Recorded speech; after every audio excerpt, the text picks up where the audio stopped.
Welcome to the Metro. Today we're taking a look at Metro Awakening VR, a new addition to the Metro series that tells the origin story of one of the series' most mysterious characters, 𝐂𝐿.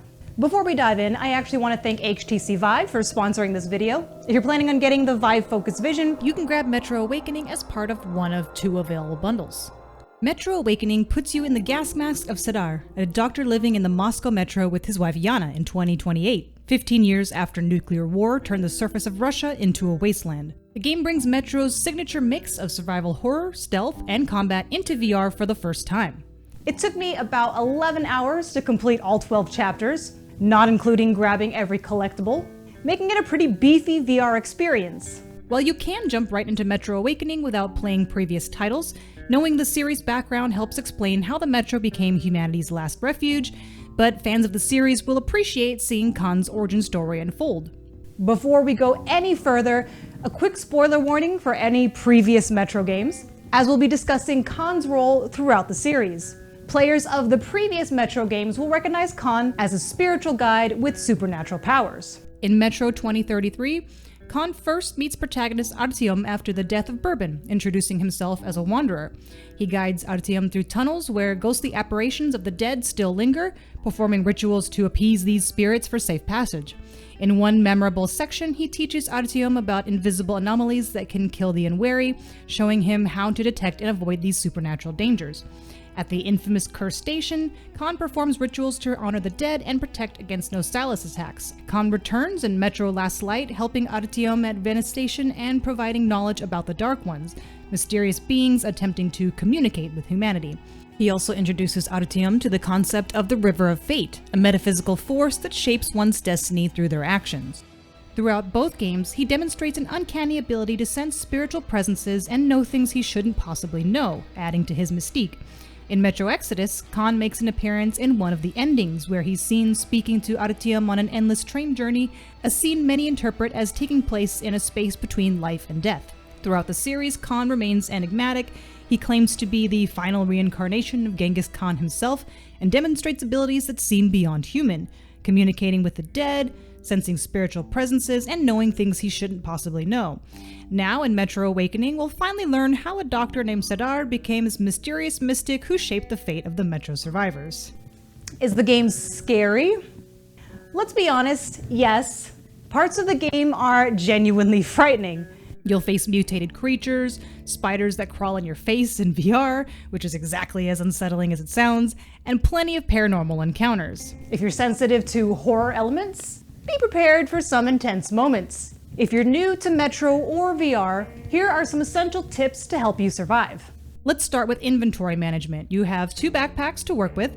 Reach over your left shoulder to access your utilities. This includes your lighter for burning away cobwebs, gas masks and filters, and your portable generator. The generator is essential for survival down here. You'll need to keep your flashlight charged by cranking its handle, and you'll find various electrical devices throughout the Metro that need power. From rail carts to power boxes, you'll connect your generator's plugs to these machines to get them running again. Your right shoulder holds your weapons and serves as your holster. Just know that whatever gun you pulled from your backpack last will be the one that automatically comes out when you reach over your shoulder.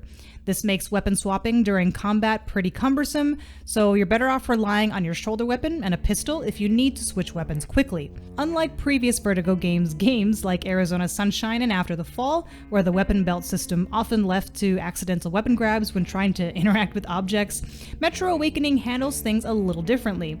Your pistol's always accessible from your right hip. It's invisible until you reach for it.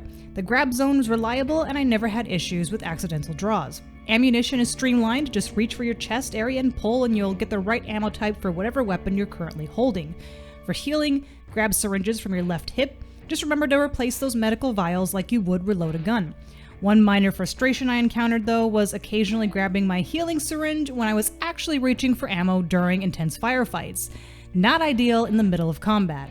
As you explore the Metro, keep your eyes peeled for collectible postcards scattered throughout each chapter. There are 4 to discover in each one. If you're wondering which ones you've already found, you can check your progress for the current chapter through your utility backpack. For basic survival, pay attention to your environment. You only need your gas mask when you hear the Geiger counter going off, or if your character starts gasping for air, usually in areas with green mushrooms around. Keep an eye on your watch to check your filter time when you do need the mask. When your mask vision gets dirty, simply wipe it away with your hand. Don't forget to remove magazines from any guns you find. Every bullet counts in the Metro. And search everything. Supplies are scarce down here. A quick note about visibility. Depending on your headset, the game can be quite dark. You can adjust brightness levels in the settings if needed.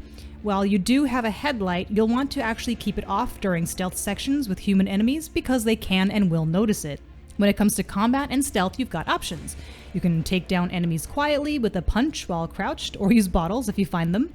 Always look for alternative paths, whether that's through tunnels or high ground.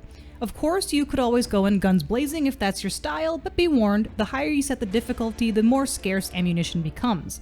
Most encounters can be handled in multiple ways, so get creative with your approach.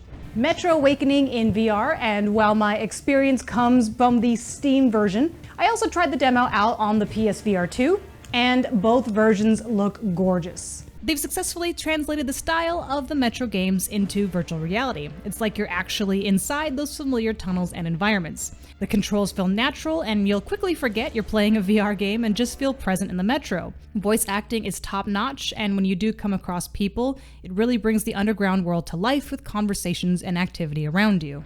Metro Awakening is available now across all major VR platforms: VIVEPORT, PlayStation VR 2, Steam, and MetaQuest. And remember, if you're picking up a Vive Focus Vision, you can grab Metro Awakening as part of one of 2 available bundles. Metro Awakening delivers an authentic Metro experience, which took around 11 hours. I still hadn't found all the postcards. There's plenty to explore in these tunnels. The game stays true to the series' atmospheric roots, while bringing something new to VR. If you have any questions about Metro Awakening, feel free to ask in the comments below. And as always, keep on creating and never lose that drive to improve.